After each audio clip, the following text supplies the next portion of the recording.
ನಾಡಿಶ್ ಅವರಿಗೆ ಸ್ವಾಗತ. ನಾಡಿಶ್ ಅವರು ಬಹುತೇಕ ಈ ಪುಡಾರಿಗಳ ಬಗ್ಗೆ ಬಹಳ ಅದ್ಭುತವಾಗಿ ಮಾತಾಡಿದ್ದಾರೆ. ಮಹಾರಾಷ್ಟ್ರದಲ್ಲಿ ಪುಡಾರಿಗಳಂದ್ರೆ ಜನಸೇವಕ, ಜನನಾಯಕ, ಲೀಡರ್ ಅಂತ ಕರೀತಾರೆ. ಸ್ವಾತಂತ್ರ್ಯ ಹೋರಾಟಗಾರನ ಪುಡಾರಿ ಅಂತ ಕರೀತಾರೆ. ಅಲ್ಲಿ ಪತ್ರಿಕೆ ಕೂಡ ಇದೆ, ಮರಾಠಿ ಪತ್ರಿಕೆ ಪುಡಾರಿ ಅಂತ ಇವತ್ತು ಕೂಡ ಬಹಳ ಪ್ರಸಿದ್ಧ ಪತ್ರಿಕೆ. ಸೊ ಕರ್ನಾಟಕದಲ್ಲಿ ಪುಡಾರಿ ಅಂತಂದ್ರೆ ಒಂದು ರೀತಿ ಕೆಟ್ಟದಾಗಿದೆ, ಅಂತ ಪುಡಾರಿಗಳು ಅಲ್ಲ ಅಂತ ಹೇಳುವಂತ ಸಂಖ್ಯೆ ಕೂಡ 1000 ಆಗಲಿ ಅನ್ನುವಂಥ ಮಾತನ್ನು ಕೂಡ ನಾಡಿಶ್ ತಮ್ಮ ಭಾಷಣದಲ್ಲಿ ಹೇಳ್ತಾರೆ. ಅಷ್ಟೇ ಅಲ್ಲ, ಕೃಷಿಕರ ಕಷ್ಟ ಸುಖಗಳ ಬಗ್ಗೆ ಮಾತಾಡಿದ್ದಾರೆ. ಕೇವಲ ನಾವು ಏನು ಹಾಡುಗಳ ಮೂಲಕ ರೈತರನ್ನ ಸಂಪ್ರೀತಿಗೊಳಿಸುವಂಥದ್ದಾಗಲಿ, ಸಂಭ್ರಮ ಪಡುವಂಥದ್ದಲ್ಲ. ಇವತ್ತು ಜಾಗತೀಕರಣದ ನೆಲೆಯಲ್ಲಿ ಇವತ್ತು ರೈತ ಇವತ್ತು ಕೂಲಿ ಕಾರ್ಮಿಕ ಆಗ್ತಾನೆ, ವಾಚ್ಮನ್ ಆಗ್ತಾ ಇದ್ದಾನೆ. ಅಂಥ ರೈತನನ್ನು ಉಳಿಸುವಂಥ ಕೆಲಸ ಆಗಬೇಕು. ಅಂಥ ರೈತನಿಗೆ ಸರಿಯಾದ ನ್ಯಾಯವಾದ ಬೆಲೆ ಸಿಗಬೇಕು. ಆತ ತೆಂಗಿನ ಬೆಳೆಗಾರ ಇರ್ಬೋದು, ಕಾಫಿ ಬೆಳೆಗಾರ ಇರ್ಬೋದು, ಅಡಿಕೆ ಬೆಳೆಗಾರ ಇರ್ಬೋದು, ಭತ್ತ ಬೆಳೆನಿರ್ಬೋದು, ಜೋಳ ಬೆಳೆಯನ್ನು, ತೊಗರಿ ಬೆಳೆಯನ್ನು, ಯಾವುದೇ ಒಬ್ಬ ಬೆಳೆಗಾರ ಬದುಕಬೇಕು. ಅಂಥ ಬದುಕು ಸಾಧ್ಯ ಆದರೆ ಮಾತ್ರ ಕನ್ನಡ ಉಳಿಯಕ್ಕೆ ಸಾಧ್ಯ, ಆ ಕನ್ನಡಿಗ ಉಳಿತಾನೆ. ಸೊ ಈ ವಿಚಾರವನ್ನು ಕೂಡ ಬಹಳ ಇಲ್ಲಿ ಪ್ರಮುಖವಾಗಿ ನಾವು ಚರ್ಚೆ ಮಾಡಬೇಕಾಗತ್ತೆ. ನಾಡಿಶ್ ರೈತನ ವಿಚಾರವನ್ನು ಪ್ರಸ್ತಾಪ ಮಾಡಿದರೆ ನೋಡೋಣ. ಕುವೆಂಪು ಅವರ ನೇಗಿಲ ಯೋಗಿ ಕವಿತೆಯ ಮೂಲಕ ರೈತನ ಎಲ್ಲ ಸ್ಥಾನಮಾನ ಭಾವನೆಗಳನ್ನು ಅವರು ಚಿತ್ರಿಸಿದ್ದಾರೆ. ರೈತ ದೇಶದ ಬೆನ್ನೆಲುಬು, ಅವನನ್ನು ನಾವೆಲ್ಲ ಚೆನ್ನಾಗಿ ನೋಡ್ಕೊಳ್ಬೇಕು ಅನ್ನೋ ಆಶೆ ಅಲ್ಲಿದೆ. ಆದರೆ ಇವತ್ತು ಈ ರೈತನನ್ನು ನಾವು ಯಾವ ಪರಿಸ್ಥಿತಿಗೆ ತಂದು ನಿಲ್ಲಿಸಿದ್ದೇವೆ ಯೋಚಿಸೋಣ. ಅವನ ದುಡಿಮೆಗೆ ಬೆಲೆ ಇಲ್ಲ, ಅವನ ನೆಲ ಅವನ ಕೈಯಲ್ಲಿ ಉಳಿದಿಲ್ಲ, ಅವನಿಗೆ ಗೌರವ ಇಲ್ಲ. ರೈತನಿಗೆ ಹಣದ ಆಸೆಯನ್ನು ತೋರಿಸಿ ಅವರ ಜಮೀನಿಗೆ ಲಕ್ಷಾಂತರ ರೂಪಾಯಿ ಬೆಲೆ ಕಟ್ಟಿ ಅದನ್ನು ಆಧುನಿಕ ವ್ಯವಹಾರಗಳಿಗೆ ಕೊಂಡು ಅವನನ್ನು ಅದೇ ನೆಲದಲ್ಲಿ ತಲೆ ಎತ್ತಿದ ಕಾರ್ಖಾನೆಯ ವಾಚ್ಮೆನ್ ಆಗಿ ನೇಮಕ ಮಾಡುವಂತಹ ಕೆಟ್ಟ ಪರಿಸ್ಥಿತಿ ಇವತ್ತಿಲ್ಲಿ ಉದ್ಭವ ಆಗಿದೆ. ನಾಡಿಶ್ ಅವರೇ, ಜಾಗತೀಕರಣ ಅನ್ನುವಂಥ ಏನು ಬೆಂಕಿ ಉಂಡೆ ಇದೆಯಲ್ಲ, ಅದು ಬಾಯಲ್ಲಿ ಹಾಕೊಂಡಿದ್ದೀರಾ, ಹೊರಗಡೆ ಉಗಳಕ್ಕಾಗ್ತಲ್ಲ, ಒಳಗೆ ನುಂಗಕ್ಕಾಗ್ತಲ್ಲ, ಅಂತ ಒಂದು ಸತ್ವ ಪರೀಕ್ಷೆಯಲ್ಲಿ ನಾವಿದ್ದೇವೆ. ಜಾಗತೀಕರಣ ತಿರಸ್ಕಾರ ಮಾಡೋಕ್ಕಾಗತ್ತಾ? ಅಲ್ಲ, ಅದಕ್ಕೆ ಅದೊಂದು ಭ್ರಮೆಯಲ್ಲಿದೆ. ನಮ್ಮ ಸರ್ಕಾರಗಳು ಕೂಡ ಜಾಗತೀಕರಣ ಬಂದ ಕೂಡಲೇ ನಮ್ಮ ಉದ್ಧಾರ ಆಗುತ್ತೆ ಅಂತ ತಿಳ್ಕೊಂಡಿದ್ದಾರೆ. ಆದರೆ ಜಾಗತೀಕರಣ ಅನ್ನೋದು ಒಳಗಡೆ ಭೂತದ ವೇಷವನ್ನು ಇಟ್ಕೊಂಡು ಹೊರಗಡೆ ಮನುಷ್ಯನ ಆಕಾರವನ್ನು ಧರಿಸಿದಂತಹ ಒಂದು ಆಕೃತಿ. ಅದರ ಉದ್ದೇಶ ಬೇರೆ ಇರುತ್ತೆ, ಅದು ಮಾಡುವಂಥ ಕೆಲಸ ಬೇರೆ ಇರುತ್ತೆ, ಅದು ಮೂಗು ತೋರಿಸುವಂಥ ರೀತಿ ಬೇರೆ ಇರುತ್ತೆ.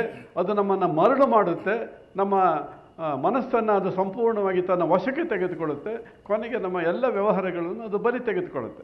ಇದರ ಬಗ್ಗೆ ನಮ್ಮ ಜನ ಯೋಚನೆ ಮಾಡೋದೇ ಇಲ್ಲ. ಬಹಳ ತಮಗೆ ತಾವು ರೈತ ಉಳಿದ್ರೆ ಕನ್ನಡ ಉಳಿಯುತ್ತೆ, ರೈತ ಉಳಿದ್ರೆ ನಿಜಕ್ಕೂ ಕೂಡ ನಾವೆಲ್ಲ ಉಳಿತೀವಿ. ಯಾಕಂತಂದ್ರೆ ಕನ್ನಡದ ಪ್ರಜ್ಞೆ ಅಂತಂದ್ರೆ ರೈತ ಉಳಿಬೇಕು. ಹೌದು, ಪುಟ್ಟಪ್ಪನವರು ಅದೇ ಮಾತನ್ನ ಹೇಳಿದರು. ಅವರ ರೈತ ಗೀತೆ ಇದೆಯಲ್ಲ, ಆ ಇಡೀ ರೈತ ಗೀತೆಯಲ್ಲಿ ಅವರು ರೈತರ ಬದುಕನ್ನು ಚಿತ್ರಿಸ್ತಾರೆ. ಆದರೆ ಇವತ್ತೇನಾಗಿದೆ, ನಮ್ಮ ರೈತನ ಕತೆ ಏನಾಗಿದೆ ಇವತ್ತು? ನಾವು ಯೋಚನೆ ಮಾಡೋದೇ ಇಲ್ಲ ಅದ್ರ ಬಗ್ಗೆ. ನಮ್ಮ ಸರ್ಕಾರಗಳು ರೈತನ ಬಗ್ಗೆ ಚಿಂತೆ ಮಾಡೋದನ್ನು ಬಿಟ್ಟುಬಿಟ್ಟಿದ್ದಾವೆ. ಒಬ್ಬ ರೈತ ತನ್ನ ಮಗ ರೈತ ಆಗಬೇಕು ಅಂತ ಇವತ್ತು ಬಯಸ್ತಾ ಇಲ್ಲ, ಅವನು ಬೇರೆ ಏನಾನು ಆಗಬೇಕು ಅಂತ ಬಯಸ್ತಾನೆ. ರೈತನ ಒಂದು ವೃತ್ತಿ ಇದೆಯಲ್ಲ, ಆ ವೃತ್ತಿಯ ಗೌರವವನ್ನೇ ನಾವು ತೆಗೆದು ಬಿಟ್ಟಿದ್ದೇವೆ. ಎಸ್ ಸರ್, ನನ್ನ ದೇಶ ರೈತರ ದೇಶ ಇದು.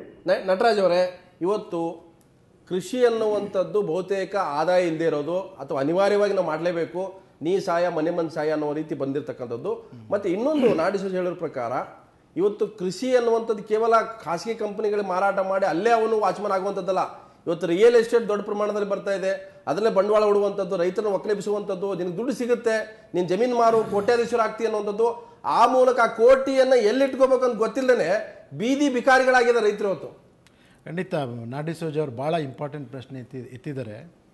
ನೇಗಿಲ ಯೋಗಿ ಅಂತ ಕರೆದುಬಿಟ್ಟು ನಾವು ಮಾಡ್ತಾ ಇರುವ ಬುಟಾಟಿಕೆಯ ಇದನ್ನು ಭಾಳ ಚೆನ್ನಾಗಿ ಡಿಸೋಜ್ ಅವರು ಹೇಳಿದ್ದಾರೆ.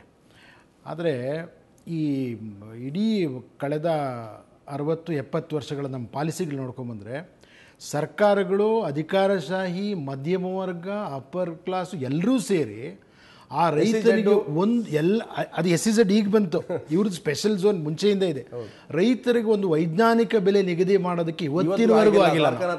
ಸೊ ಇಡೀ ಭಾರತದ ವ್ಯವಸ್ಥೆ ರೈತರನ್ನ ಆಗಿ ಲೂಟಿ ಮಾಡ್ತಾ ಇರಬೇಕಾದ್ರೆ ನಾವು ಸುಮ್ಮನಿದ್ದು ಈಗ ಈ ಪರಿಸ್ಥಿತಿ ಬಂದಿರೋದು. ಮತ್ತು ಯಾತಕ್ಕೆ ದೊಡ್ಡ ದೊಡ್ಡ ಕಂಪ್ನಿಗಳು ಸಹಸ್ರಾರು ಎಕರೆಯನ್ನು ಕೊಳ್ತಾ ಇದ್ದಾರೆ ಅನ್ನೋದು ಯಾರಿಗೂ ಗೊತ್ತಿಲ್ಲ. ಇವತ್ತು ನೋಡಿ, BT ಹತ್ತಿಯ ಬಗೆಗೆ ಇಡೀ ರೈತ ಚಳವಳಿ ಎಷ್ಟು ದೊಡ್ಡದಾಗಿ ಹೋರಾಟ ಮಾಡ್ತಾ ಬಂದಿದೆ. ಇವತ್ತು ಇವರು ವಿಜ್ಞಾನಿಗಳು BT ಹತ್ತಿ ಬೆಳೀರಿ ಪರವಾಗಿಲ್ಲ ಅಂತ ಕೊಡ್ತಾ ಇದ್ದಾರೆ. ಇದು ನಮ್ಮ ಇಂಟೆಲೆಕ್ಚುಯಲ್ಸು ವ್ಯವಸ್ಥೆ ಪರವಾದ ಬುದ್ಧಿಜೀವಿಗಳು ಮಾಡ್ತಾ ಇರೋ ವಾದ ಒಂದು ಕಡೆ ಅದಕ್ಕೆ ಕೋಚೆ ಹೇಳಿದ್ದು, ಆ ಕೋಚೆ ಬಿಜಾಪುರ ಸಮ್ಮೇಳನದಲ್ಲಿ ಮಾತಾಡಿದ್ದು ಅದೇ ಕಾರಣಕ್ಕೆ. ರೈತ ಚಳವಳಿ ಒಂದು ಪ್ರಶ್ನೆ ಏನು ಎತ್ತಾ ಇದೆ, ಇವೆರಡಕ್ಕೂ ಹೊಂದಾಣಿಕೆನೇ ಇಲ್ಲ.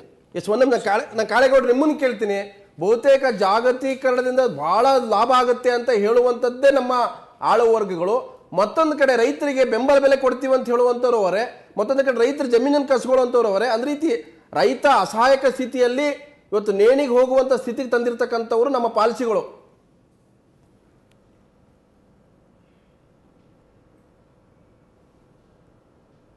ಹೌದು, ನಮ್ಮ ಎಲ್ಲ ಶ್ರಮಜೀವಿಗಳು, ರೈತರು, ಬಡವರಿಗೆ ಇವು ಎಲ್ಲರೂ ಉಳಿದವರೆಲ್ಲರೂ ಕೂಡ ಶತ್ರುಗಳೇ ಆಗಿದ್ದಾರೆ. ಅದು ಕುವೆಂಪು ಅವರು ತಮ್ಮ ಪದ್ಯದಲ್ಲಿ ಅದು ಕೂಡ ಹೇಳ್ತಾರೆ. ಅವರು ಎಲ್ಲರೂ ಜಿಗಣೆಗಳೇ ನನ್ನ ನೆತ್ತರಿಗೆ ಅಂತ. ಶ್ರಮಜೀವಿಯ ರಕ್ತ ಹೀರುವ ಜಿಗಣೆಗಳಾಗಿರ್ತಕ್ಕಂಥ ಸ್ಥಿತಿ ಇದೆ. ಜಾಗತೀಕರಣದ ಹಿನ್ನೆಲೆಯಲ್ಲಿ ಇದು ಇನ್ನೂ ದೊಡ್ಡ ಪ್ರಮಾಣದ ಅನ್ಯಾಯ ನಡೀತಾ ಇದೆ. ಸೊ ನಾನು ಶಂಕರ್ ನಿಮ್ಮನ್ನು ಕೇಳ್ತೀನಿ, ನಿಮ್ಮ ಮನಮೋಹನ್ ಸಿಂಗ್ ಅವರು ತಂದಂಥ ಜಾಗತೀಕರಣದಿಂದ ಬಹಳ ಲಾಭ ಆಗಿದೆ ಅಂತ ಹೇಳ್ತಾರೆ, ಆಗಿರ್ಬೋದು. ಆದರೆ ನಮ್ಮ ಕೃಷಿ ಇವತ್ತು ಕೂಡ ಬಹಳ ಕೆಳ ಸ್ತರದಲ್ಲಿದೆ. ನೀವು ಹೇಳ್ಬೋದು ಉತ್ಪಾದನೆ ಪ್ರಮಾಣ ದಿನೇ ದಿನೇ ಹೆಚ್ಚಾಗ್ತಾ ಇದೆ.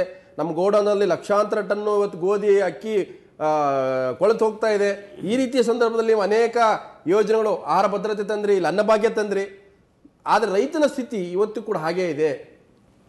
ಇಲ್ಲ, ಈ ದೇಶದ ಅಭಿವೃದ್ಧಿಗೆ ಕೈಗಾರಿಕೆಗಳ ಮುಖಾಂತರ ಆಗಬೇಕು, ಕೃಷಿ ಬಗ್ಗೆ ಆಗಬೇಕು ಅನ್ನೋದು ಸ್ವಾತಂತ್ರ್ಯ ಬಂದಾಗಿನಿಂದ ಒಂದು ದೊಡ್ಡದಾಗಿರ್ತಕ್ಕಂಥ ಚರ್ಚೆ.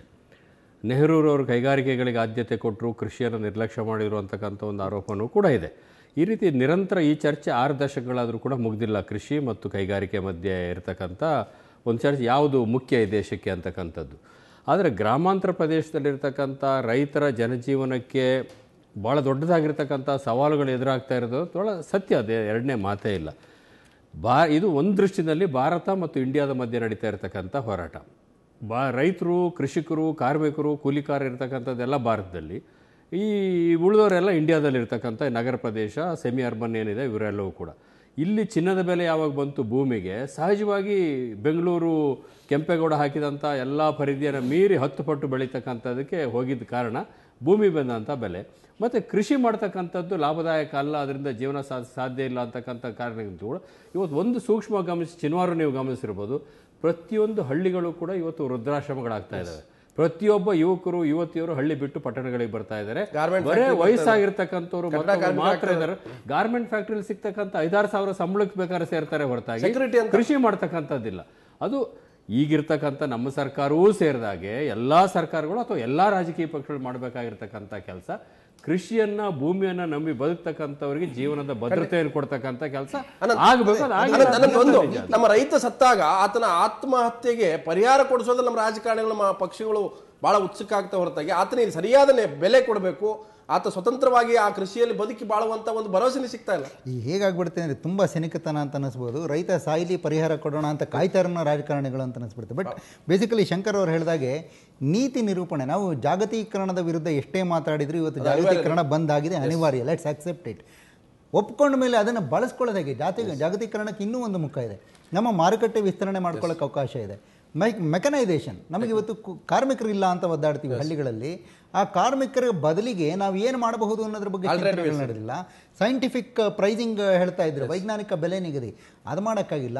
ಕ್ರಾಪ್ ಗೈಡೆನ್ಸ್, ನಮಗೆ ಜಾಗತೀಕರಣ ಮತ್ತು ಟೆಕ್ನಾಲಜಿಯ ಲಾಭ ಪಡ್ಕೊಂಡು ನಮ್ಮ ರೈತರು ಇಂಥ ಸೀಸನ್ನಲ್ಲಿ ಈ ಥರದೇ ಕ್ರಾಪನ್ನು ಬೆಳೆದು ಇಷ್ಟು ಈಲ್ಡ್ ತಗೋಬಹುದು ಅಂತ ಕರಾರುವಾಕ್ಕಾಗಿ ನಿಖರವಾಗಿ ಹೇಳಬಹುದು. ಅದಕ್ಕೆ ಬೆಲೆ ಸಿಗುತ್ತೆ ಅಂತ ಗ್ಯಾರಂಟಿ ಇಲ್ಲ. ಅದೇ ಗೇನ್ ದಲ್ಲಾಳಿಗಳು, ನೀವು ದಲ್ಲಾಳಿಗಳನ್ನು ಅವಾಯ್ಡ್ ಮಾಡಿ ರೈತರಿಗೆ ನೇರವಾಗಿ ಬೆಲೆ ಹೋಗೋ ಥರದ ಒಂದು ವ್ಯವಸ್ಥೆಯನ್ನು ರೂಪಿಸಿದ್ರೆ ನಮ್ಮ ರೈತರು ಸುಖವಾಗಿ ಇರ್ತಾರೆ. ಆಶಿದೇವ್ರೆ, ನಾನು ಬೆಳೆಯೋ ಬೆಳೆಗೆ ಇಷ್ಟು ಹಾಕ್ತೀನಿ ಅಂತ ಗ್ಯಾರಂಟಿ ಇದೆ. ಅವ್ನು ಸಾಲ ಮಾಡ್ತಾನೋ, ಹೆಂಡತಿ ಮಮ್ಮಿಯಲ್ಲಿರೋ ಬಂಗಾರ ಅಡ ಇಡ್ತಾನೋ, ಆದರೆ ಆ ಹಾಕಿರೋ ಬಂಡವಾಳಕ್ಕೆ ಅರ್ಧ ಹಣ ಬರುತ್ತೆ ಅನ್ನೋ ಗ್ಯಾರಂಟಿನೂ ಇಲ್ಲ ನಮ್ಮ ರೈತರಿಗೆ. ಹೌದು, ಇಂಥದ್ದೊಂದು ಪರಿಸ್ಥಿತಿನಲ್ಲಿ ಇವರೆಲ್ಲರೂ ಮಾತಾಡ್ತಿದ್ದಾರೆ ಪಾಲಿಸಿ ಮೇಕಿಂಗ್ ಅಂತ. ಆದ್ರೆ ಆ ಪಾಲಿಸಿಯ ಬಗೆಗೆ ಕೆಲವು ವಿವರಗಳನ್ನ ಇವರು ಒಂದ್ಸಲ ಮಹಿಳೆಗೆ ಸಫರ್ ಆಗೋದಲ್ಲಿ, ಆ ರೈತರ ಕುಟುಂಬದಲ್ಲೂ ಮಹಿಳೆಗೆ ಸಫರ್ ಆಗೋದು ಖಂಡಿತ ಹೌದು. ಸರ್, ಇಲ್ಲ ಇಲ್ಲಿ ಏನಾಗ್ತದೆ ನೋಡಿ ಸರ್, ಒಂದು ಸಣ್ಣ ಉದಾಹರಣೆ. ಮಂಡ್ಯ ನೀರಾವರಿ ಪಾರ್ಟ್ 1 ಪಾರ್ಟ್ ಇದೆ ಸರ್. ದೇವನಹಳ್ಳಿ, ಕೋಲಾರ, ದೊಡ್ಡಬಳ್ಳಾಪುರ, ಚಿಕ್ಕಬಳ್ಳಾಪುರ ನೀರಾವರಿನೂ ಇಲ್ಲ sir, including Kolar sir, dry area sir. ಒಬ್ಬೊಬ್ಬ ರೈತ ಎಕ್ಸ್ಪೋರ್ಟ್ ಮಾಡ್ತಾ ಇದ್ದಾನೆ ಸರ್, ಅವನು ಬೆಳೆದಂತ ಬೆಳೆನ ಅದಲ್ಲ, ಅದು ಇಲ್ಲಿ ಅವಕಾಶ ಇಲ್ಲೇನಾಗಿದೆ ಸರ್, ಆಗಿದೆ. ಇಲ್ಲ ಸರ್, ನಮ್ಮಲ್ಲಿ Yes, awareness ಬಂದಿದೆ ನಮ್ಮಲ್ಲಿ ರೈತರಿಗೆ. ಕ್ರಾಪಿಂಗ್ ಸಿಸ್ಟಮ್ನ ನಾವು ಚೇಂಜ್ ಮಾಡ್ಕೋಬೇಕು. ರೈತರಾದಂಥವ್ರು ನಾವು ಸಹ ಕ್ರಾಪಿಂಗ್ ಸಿಸ್ಟಮ್ನ ಬದಲಾವಣೆ ಮಾಡ್ಕೋಬೇಕು. ಇಸ್ರೇಲಲ್ಲಿ ಇರ್ತಕ್ಕಂಥ ಒಂದು ಟೆಕ್ನಾಲಜಿನ ಹಾವೇರಿ ಜಿಲ್ಲೆ ಸಿಗ್ಗಾವ್ಗೆ ತೊಗೊಂಬಂದು ಇಟ್ಟರು. ಅದನ್ನು ಎಷ್ಟು drip irrigation, micro drip irrigation ರೈತ ಬದಲಾವಣೆ ಅದ. ಈ ರೀತಿ ರೈತನ ಬದಲಾವಣೆ ದಿಕ್ಕಿಗೆ ತಂದ ಮಾತ್ರ ಅವನೇನೋ ಅವನಿಗೊಂಚೂರು ಸ್ವಾಭಿಮಾನದಿಂದ ಬದುಕ್ತಾನೆ ಹೊರತು ಎಲ್ಲೋ ಒಂದು ಕಡೆ ರೈತ ಪರ ಸಂಘಟನೆಗಳು ರೈತ ಓದಂಗೆ ನಾವು ಹೋಗಕ್ಕಾಗಲ್ಲ. ಅವ್ರನ್ನ ಬದಲಾವಣೆ ದಿಕ್ಕಿಗೆ ತರ ಪ್ರಯತ್ನ ಮಾಡ್ಬೇಕು ಸರ್. ನೀವು ಇಸ್ರೇಲ್ ಇರ್ತಕ್ಕಂಥ ರೈತ ನೋಡಿ, ತಮಿಳುನಾಡಿನ ರೈತ ತಮಿಳುನಾಡಿನ ರೈತ ಶೋಷಣೆ ಇಲ್ಲ, ಹಳ್ಳಿಗಳಲ್ಲಿ ಬದುಕಕ್ಕೆ ಆಗೋದಿಲ್ಲ ಅನ್ನೋ ತರ ಸ್ಥಿತಿ ಬಂದಿರೋದು ಯಾಕೆ ಸರ್? ನೀವು ಬೆಂಗಳೂರಲ್ಲಿ 24 ಗಂಟೆ ಎಲೆಕ್ಟ್ರಿಸಿಟಿ ಕೊಡ್ತೀರಿ, ಹಳ್ಳಿಗಳಿಗೆ ಹೋದ್ರೆ 18 ಗಂಟೆ ಎಲೆಕ್ಟ್ರಿಸಿಟಿ ಇರೋದಿಲ್ಲ. ಹೌದೌದು. ಹೇಗೆ ಕೃಷಿ ನೋಡಿ ಸರ್, ತಮಿಳುನಾಡಿನ ರೈತ ನಮ್ಮ ಕರ್ನಾಟಕ ರೈತನಷ್ಟು ಸಂಕಷ್ಟದಲ್ಲಿಲ್ಲ ಸರ್. ಅಲ್ಲಿ ತಮಿಳುನಾಡಿನ ರೈತ ಗ್ರೂಪ್ ಅಗ್ರಿಕಲ್ಚರ್ ಸಿಸ್ಟಮ್ ಇದೆ, ಕ್ರಾಪಿಂಗ್ ಸಿಸ್ಟಮ್ ಬದಲಾವಣೆ ಮಾಡ್ಕೊಳ್ತಾರೆ ಸರ್. ಸ್ವಲ್ಪ ನಮ್ಮ ರೈತರು ಸ್ವಲ್ಪ ಕೆಲವೊಂದು ಬದಲಾವಣೆ ಮಾಡ್ಕೊಳ್ತಾರೆ. ಆ ಧೋರಣೆ ಯಾಕೆ ನಮ್ಮಲ್ಲಿ ಯಾಕೆ ಬರ್ತಾ ಇಲ್ಲ ಅಂತ ಸರ್. ಅದು ರೈತ ಪರ ಸಂಘಟನೆಗಳು, ರೈತರು ಒಂದು ಬದಲಾವಣೆ ದಿಕ್ಕಿಗೆ ಹೋಗ್ಬೇಕು ಅಂತ ಅವ್ರು ಬರ್ಬೇಕು ಸರ್. ನೀರಾವರಿ ಅಂದ್ರೆ ಭತ್ತ ಬೆಳಿಬೇಕು, ಕಬ್ಬು ಬೆಳಿಬೇಕು ಅಂದ್ರೆ ಆಗಲ್ಲ. ಕೋಲಾರ ರೈತ ಯಾವ ರೀತಿ ಸರ್ ಫಾರಿನ್ಗೆ ಎಕ್ಸ್ಪೋರ್ಟ್ ಮಾಡ್ತಾನೆ ಸರ್, ಖುಷಿ ಆಗುತ್ತೆ ನಮಗೆ ಸರ್. ಒಂದು ನಿಮಿಷ, ನಾನು ಈ ಚರ್ಚೆ ಮಧ್ಯೆ ಸಾರ್ವಜನಿಕ ರಾಜ್ಯ ಜನರು ಕೂಡ ಒಂದು ಪ್ರಶ್ನೆ ಕೇಳಿದ್ವಿ. ಇಲ್ಲಿ ಪ್ರಮುಖವಾಗಿ ನಾಡು ಸೋಜ ಎತ್ತಿರ್ತಕ್ಕಂಥ ಈ ಜ್ವಲಂತ ಸಮಸ್ಯೆಗಳ ವಿಚಾರದಲ್ಲಿ ನಾವೆಲ್ಲವೂ ಕೂಡ ನಮ್ಮ ಸರ್ಕಾರ ಜನಪ್ರಿಯ ಯೋಜನೆಗಳ ಮೂಲಕ ಇವತ್ತು ಸಾಹಿತ್ಯ ಸಮ್ಮೇಳನಾಧ್ಯಕ್ಷರು ಏನು ಮಾತಾಡಿದ ನಾಡು ಸೋಜ ಅವರ ಆಕ್ರೋಶ ಇದೆಯಲ್ಲ, ಅದನ್ನು ತಾವು ಒಪ್ತಿರೋವಂಥದ್ದು. ಅಂದ್ರೆ ಈ ರೀತಿಯ ಭಾಗ್ಯದ ಈ ಮೂಲಕ ಇಲ್ಲ ಒಪ್ಪಲ್ಲ ಅಂತ ಹೇಳಿದವರು 52% ಜನ ಇದ್ದಾರೆ. ಹೌದು ಇಂಥ ಯೋಜನೆಗಳು ಬೇಕು ಅಂತ ಹೇಳಿದ್ರು 48%, ಬಹುತೇಕ ಶೇಕಡ 4% ವ್ಯತ್ಯಾಸ ಇದೆ. ನಾಡು ಸೋಜ ಅವರ ತಾವು ಎತ್ತಿರ್ತಕ್ಕಂಥ ಒಂದು ಪ್ರಮುಖ ಅಂಶ, ಯಾವುದೇ ನಮ್ಮ ಆಳುವಂಥ ಸರ್ಕಾರಗಳು ಬಂದಾಗ ಜನರನ್ನ ಒಂದು ರೀತಿ ಸೋಮಾರಿಗಳನ್ನು ಮಾಡುವಂಥದ್ದಾಗಿ ಅಥವಾ ಅವರನ್ನ ಪರಾವಲಂಬನೆ ಮಾಡೋ ದಿಕ್ಕಿನಲ್ಲಿ ಯಾವುದೇ ರೀತಿಯ ಯೋಜನೆಗಳು ಮಾಡದೇನೆ ಕೇವಲ ಅವ್ರು ಕೈ ಬೇಡುವ ತಾತ ಸಂಸ್ಕೃತಿ ತರುವಂಥ ವಿಚಾರದಲ್ಲಿ ಸರ್ಕಾರಗಳು ಮುಂದಾಗಿದೆ ಅನ್ನುವಂಥದ್ದು ಮಾತಿಗೆ 52% ಜನ ಒಪ್ಪಿದರೆ ಏನು ಹೇಳ್ತೀರಿ? ಅಲ್ಲ ಅವರ ಆಕ್ರೋಶ ಅದು ಒಂದು ಸಂತೋಷದ ವಿಷಯವೇ. ಅದು ನನ್ನ ಉದ್ದೇಶ ಕೂಡ ಇದೇ ಆಗಿತ್ತು. ನಾನು ಹೇಳ್ತಿರೋದೇ ಸತ್ಯ ಅಂತ ನಾನು ಹೇಳೋದಿಲ್ಲ. ನಾನು ಎತ್ತಿರುವ ಸಮಸ್ಯೆಗಳನ್ನು ಕುರಿತು ನಮ್ಮ ಜನ ಚಿಂತನೆಯನ್ನು ಮಾಡಬೇಕು, ಅವರು ಯೋಚಿಸಬೇಕು. ಅದು ಸರಿ ಅಂತಂದ್ರೆ ಅವ್ರು ಒಪ್ಕೊಳ್ಳಿ, ತಪ್ಪು ಅನ್ನೋದಾದ್ರೆ ಅದನ್ನು ಅವ್ರು ಹೇಳಲಿ. ಎಸ್ ಶಂಕರ್ ಅವರು, ನೀವು ಸರ್ಕಾರ ಪರ ನೀವು ಹೇಳಬೇಕಾಗುತ್ತೆ ಅಥವಾ ಎಲ್ಲ ಪಕ್ಷಗಳ ಪರವಾಗಿ ತಾವು ಹೇಳ್ಬೋದು. ಈ ರೀತಿ ಅಪೀಸ್ಮೆಂಟ್ ಪಾಲಿಸಿಸು ಅಥವಾ ಭಾಗ್ಯದ ಮೂಲಕ ಯೋಜನೆಗಳು ತರುವಂಥದ್ದು ಜನರನ್ನ ಅಲ್ಲಿ ಇದ್ದಲ್ಲಿರುತ್ತೆ, ಅವ್ರಿಗೆ ಅನುಕೂಲ ಆಗ್ಬೋದು, ಒಂದು ಹೊಟ್ಟೆಗೆ ಊಟ ಸಿಗುತ್ತೆ, ಅದ್ರ ವಿರೋಧ ಮಾಡಲ್ಲ. ಆದ್ರೆ ಆತ ಅಲ್ಲಿಂದ ಮೇಲೆ ಬರ್ಬೇಕಲ್ವಾ? ಇಲ್ಲ, ಡಿಸೋಜ ಅವರು ಎತ್ತಿರ್ತಕ್ಕಂಥ ಎಲ್ಲ ವಿಚಾರಗಳು ಪ್ರಸ್ತುತವಾಗಿರ್ತಕ್ಕಂಥದ್ದು ಅದು ಸರಿಯಾಗಿದೆ. ನನ್ನ ಪರ ಅದಕ್ಕೆ ಪರವಾಗೇ ನಂದು ಓಟು. ಡಿಸೋಜ ಎತ್ತಿರೋ ಯಾವ ವಿಷಯನೂ ಅಪ್ರಸ್ತುತ ಅಲ್ಲ. ಎರಡನೇದು, ಈ ಶ್ರಮ ಸಂಸ್ಕೃತಿಯನ್ನು ನಾಶ ಮಾಡ್ತಕ್ಕಂಥ ಯೋಜನೆಗಳು ಯಾರೇ ಮಾಡಲಿ, ಯಾವುದೇ ಪಕ್ಷ ಮಾಡಲಿ, ಯಾವುದೇ ಸರ್ಕಾರ ಮಾಡಲಿ, ಅದು ಸರಿಯಲ್ಲ. ಶ್ರಮ ಸಂಸ್ಕೃತಿಯೇ ಈ ದೇಶದಲ್ಲಿ, ಈ ಪ್ರಪಂಚದಲ್ಲಿ ಅದಕ್ಕೆ ಎಲ್ಲ ಭಾಗ್ಯಗಳನ್ನು ತಾವು ವಿರೋಧಿಸ್ತೀರಿ? ಆ ಥರ ಇಲ್ಲ. ಕೆಲವು ಭಾಳ ಸಾಮಾಜಿಕವಾಗಿ ಕೆಲವೊಂದೆಲ್ಲ ಅತ್ಯಂತ ಅವಶ್ಯಕವಾಗಿರ್ತವೆ. ಈಗ ಶಾಲಾ ಮಕ್ಕಳಿಗೆ ಆದ್ಯತೆ ಮೇಲೆ ಪ್ರವೇಶ ಕೊಡ್ತಕ್ಕಂಥದ್ದಾಗಲಿ, ಹಸಿದ ಹೊಟ್ಟೆಗೆ ಆಹಾರ ಕೊಡ್ತಕ್ಕಂಥದ್ದಾಗಲಿ, ಬಟ್ಟೆ ಕೊಡ್ತಕ್ಕಂಥದ್ದಾಗಲಿ, ಉದ್ಯೋಗ ಕೊಡ್ತಕ್ಕಂಥದ್ದಾಗಲಿ ಎಲ್ಲ ಯೋಜನೆನೂ ಬೇಕು ಅಂತಾನೆ ಅನ್ಸುತ್ತೆ. ಇಲ್ಲ ಅದರಲ್ಲಿ ಕೆಲವೆಲ್ಲ ಈಗ ನೋಡಿ, ಬಣ್ಣದ ಟಿವಿ ಬೇಕೇ ಬೇಕು ಅಂತ ಯಾರು ಕೇಳಿದ್ರೆ ಇಂಥವೆಲ್ಲ ಕೆಲವಿದೆ. ಇದರಲ್ಲಿ ಈಗ ತಾವು ಹೇಳ್ತಿದ್ರೆ ಈ ಭಾಗ್ಯಗಳ ಯೋಜನೆ ಬಂದಾಗ ಪಿಕ್ ಅಂಡ್ ಚೂಸ್ ಬರುತ್ತೆ ಅಂತ. ಒಂದು ಶಿಕ್ಷಣದ ರಾಷ್ಟ್ರೀಕರಣ ಬಂದಾಗ ಯಾರು ಕೂಡ ಒಂದಾಗೋದಿಲ್ಲ. ನಾಡು ಸೋಜ ಅವರೇ, ಶಿಕ್ಷಣದ ರಾಷ್ಟ್ರೀಕರಣ ಅಂತ ಬಂದ್ರೆ ಯಾರು ಒಂದಾಗೋದಿಲ್ಲ. ಈ ಭಾಗ್ಯ ಇದೆಯಲ್ಲ, ಇದು ಒಂದು ಹಂತದವರೆಗೆ ನಾನು ಒಪ್ಕೋತೇನೆ. ಇದು ಹಾಗೆಯೇ ಮುಂದುವರಿಬೇಕು ಅಂದ್ರೆ ನೀವೊಂದು ಮನುಷ್ಯತ್ವವನ್ನು ಕೊಲ್ತೀರ, ಅದು ನನಗೆ ಇಷ್ಟ ಆಗೋದಿಲ್ಲ. ಎಸ್ ಅನಂತ, ತಾವು ಅದೇ ಆರಂಭದಲ್ಲಿ ಅದೇ ಹೇಳಿದ್ದೆವು. ಎಸ್, ಈ ರೀತಿಯ ಭಾಗ್ಯಗಳ ಮೂಲಕ ನಾವೆಲ್ಲ ಒಂದು ಕಡೆ ಅವರನ್ನು ಇದು ಮಾಡ್ತಾ ಇದೀವಿ ಅಂತ ನೀವು ವೇರ್ ಟು ಸ್ಟಾಪ್ ನಮಗೆ ಗೊತ್ತಿಲ್ಲದೆ ಹೋದ್ರೆ ಅಪಾಯ ಆಗುತ್ತೆ. ಡಿಸೋಜ ಅವ್ರು ಹೇಳ್ತಿರೋದು ಅದೇ ಅಂತ ಅನ್ಕೊಳ್ತೀನಿ. ಈಗ ಶುರು ಮಾಡ್ತೀವಿ ನಾವು, ಅವ್ರು ಅಲ್ಲೇ ಇರಲಿ ಅಂತ ಬಯಸ್ತೀವೋ ಮೇಲೆ ಬರಕ್ಕೆ ಬಯಸ್ತೀವೋ? ನಾವು ಯಾರಿಗೆ ಈ ಭಾಗ್ಯಗಳನ್ನ ಕೊಡ್ತಿದೀವೋ ಅವ್ರು ಆ ಭಾಗ್ಯ ತಗೊಂಡು ಮೇಲೆ ಬರಬೇಕು, ಭಾಗ್ಯ ನಿಲ್ಲಿಸಬೇಕು.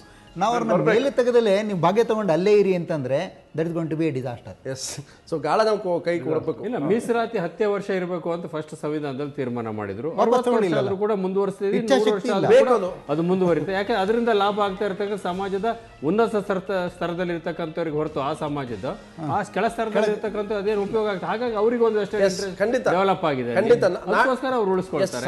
ಅದೇ ರೀತಿ ರಾಜಕಾರಣಿಗಳು, ರಾಜಕೀಯ ಪಕ್ಷಗಳು. ಸಾಹಿತ್ಯ ಸಮ್ಮೇಳನ ಅಧ್ಯಕ್ಷರ ಭಾಷಣದ ಅನೇಕ ಅಂಶಗಳು ಕೂಡ ಇವತ್ತು ಚರ್ಚಿತ ವಿಚಾರಗಳೇ. ಯಾಕಂತಂದ್ರೆ ಸಮಾಜದಲ್ಲಿ ಚರ್ಚೆ ಆಗಬೇಕು, ಎಲ್ಲರೂ ಕೂಡ ಚರ್ಚೆ ಮಾಡಬೇಕು. ಕೇವಲ ನಾಡು ಸೋಜ ಮಾತಾಡಿದ್ದಷ್ಟೇ ಅಲ್ಲ, ಹಿಂದಿನ ಸಮ್ಮೇಳನದಲ್ಲೂ ಕೂಡ ಅನೇಕರು ಮಹತ್ವದ ವಿಷಯಗಳನ್ನು ಪ್ರಸ್ತಾಪ ಮಾಡಿದ್ದಾರೆ.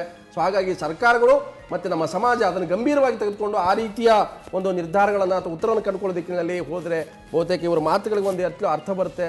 ಸೊ ಇಷ್ಟೊತ್ತು ನಮ್ಮ ಜೊತೆ MS ಆಶಾದೇವಿ, ನಟರಾಜ್ ಉಳಿಯಾರ್, BL ಶಂಕರ್, ಅಶ್ವಥ್ ನಾರಾಯಣ್, ಹಾಗೆ ಅನಂತ್, ಪ್ರೊಫೆಸರ್ ಕಾಳೇಗೌಡ ನಾಗವಾರ್ ಮತ್ತು ಸಮ್ಮೇಳನಾಧ್ಯಕ್ಷ ವಿಶೇಷವಾಗಿ ನಾಡು ಡಿಸೋಜ ಕೂಡ ನಮ್ಮ ಜೊತೆಗೆ ಸುದೀರ್ಘವಾಗಿ 1.5 ಗಂಟೆಗಳ ಕಾಲ ಕೂತು ಚರ್ಚೆ ಮಾಡಿದ್ದಾರೆ. ತಮಗೂ ಕೂಡ ಧನ್ಯವಾದ. ಎಲ್ಲರೂ ಕೂಡ ಧನ್ಯವಾದ. ಇವತ್ತಿನ ನ್ಯೂಸ್ ಅವರನ್ನು ಮುಗಿಸ್ತೀನಿ. ನೇರದಿಟ್ಟು ನಿರಂತರ ಸುದ್ದಿಗಾಗಿ ನೋಡ್ತಾ ಇರಿ ಸುವರ್ಣ ನ್ಯೂಸ್.